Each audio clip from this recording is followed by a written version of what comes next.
ఇక సంక్రాంతి పండగకి నగర ప్రజలు తరలి వెళ్తున్నారు. దీంతో హైదరాబాద్ నుంచి ఏపీకి వాహనాలు క్యూ కట్టాయి. ప్రధానంగా నిన్నటి నుంచి వాహనాల రాకపోకలు సాగుతున్నాయి. పతంగి టోల్ ప్లాజా దగ్గర అయితే వాహనాల రద్దీ విపరీతంగా పెరిగింది. ముఖ్యంగా జేబీఎస్, ఎంజీబీఎస్ తో పాటు ఉప్పల్లో ప్రయాణికుల రద్దీ మరింత పెరిగింది. ఎల్బీనగర్లోనూ ట్రాఫిక్ జామ్ ఏర్పడింది. అటు ప్రయాణికులతో సికింద్రాబాద్, నాంపల్లి, కాచిగూడ రైల్వే స్టేషన్లు కిటకిటలాడుతున్నాయి. దీంతో ట్రాఫిక్ జామ్ ఏర్పడకుండా పోలీసులు చర్యలు చేపట్టారు.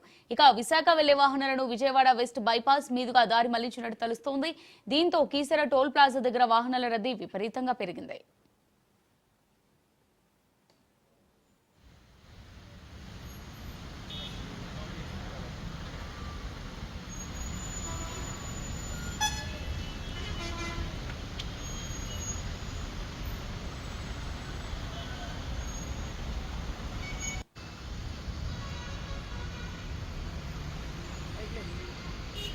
High legs.